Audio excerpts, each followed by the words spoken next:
जय हिंद दोस्तों। Welcome to my channel knowledge जानकारी।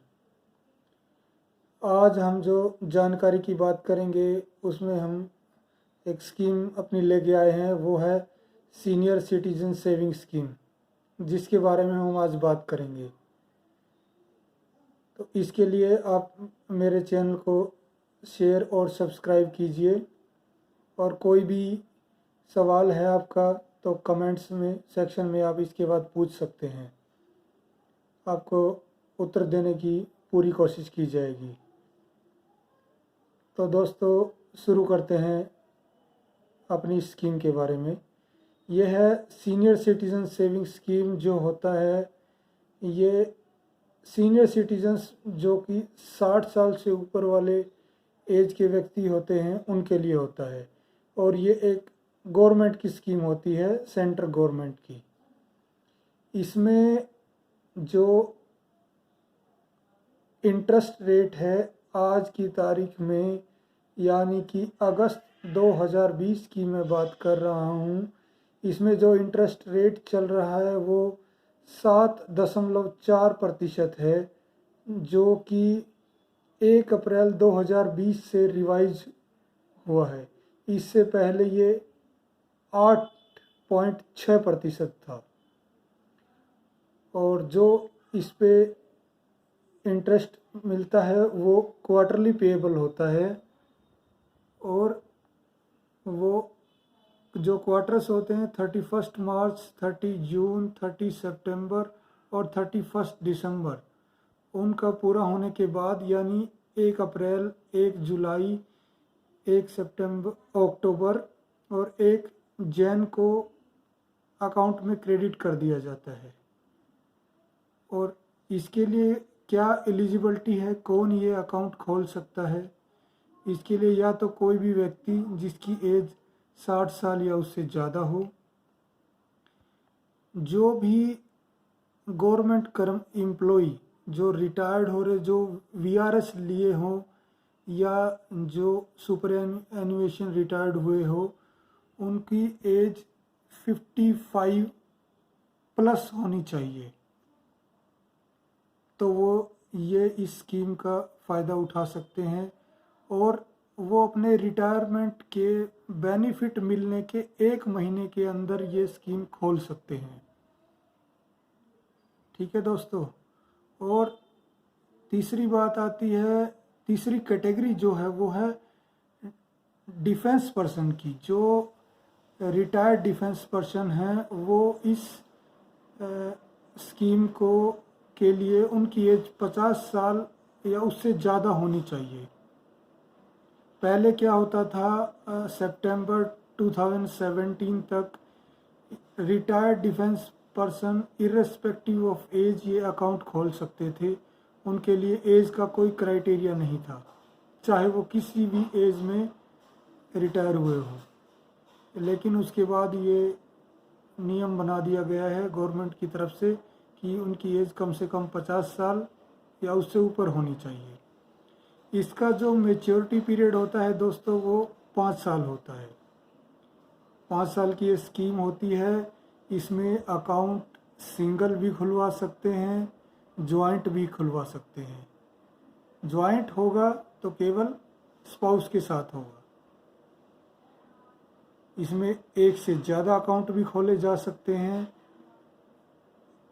लेकिन उन सब का क्राइटेरिया है, सब की अमाउंट मिला के जो टोटल इन्वेस्टेड अमाउंट है वो 15 लाख तक होनी चाहिए।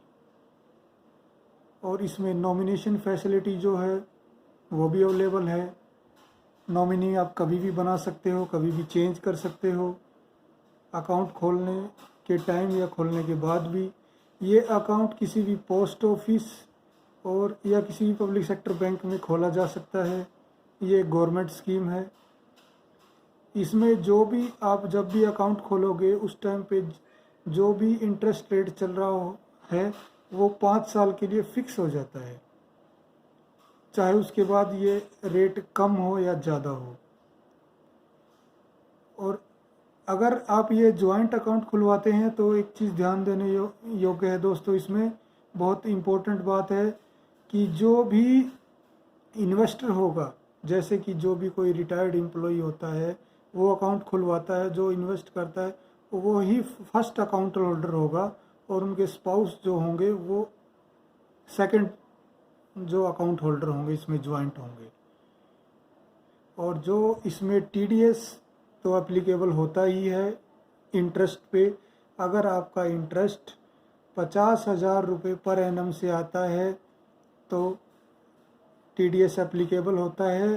तो इसके लिए अगर आप इतनी इनकम के दायरे में नहीं आते हैं, इनकम टैक्स छूट के तहत आपकी इनकम कम है, तो आप 15H भी सबमिट कर सकते हैं, ताकि बैंक या पोस्ट ऑफिस आपका टीडीएस डिडक्ट ना करे। अब बात आती है दोस्तों प्रीमैच्योर क्लोजर की।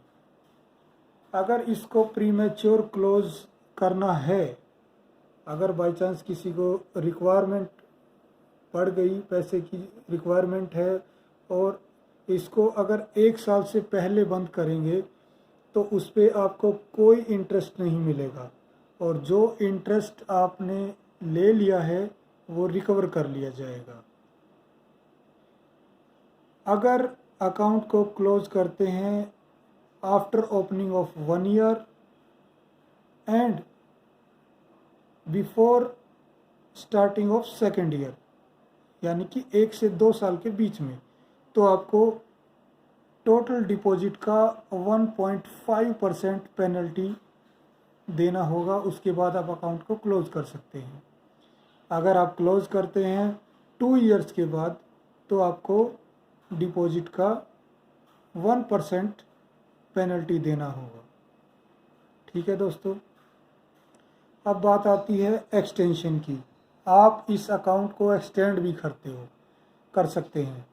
अगर 5 साल के बाद आप इसको अगर आगे एक्सटेंड करना चाहते हैं तो इसको 3 साल के लिए बढ़ाया जा सकता है।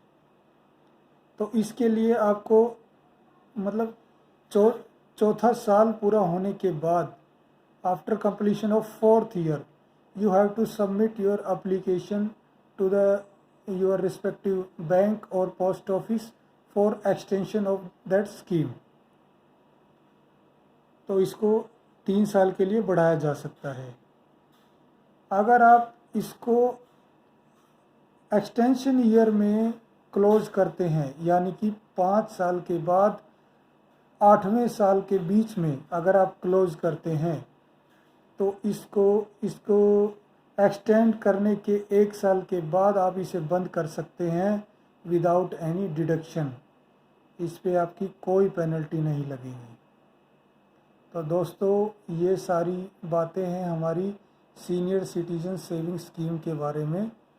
आपको जानकारी अच्छी लगी तो इसे लाइक, शेयर और सब्सक्राइब करें, ताकि आगे भी चैनल पे आपको जानकारियाँ मिलती रहें। और धन्यवाद दोस्तों।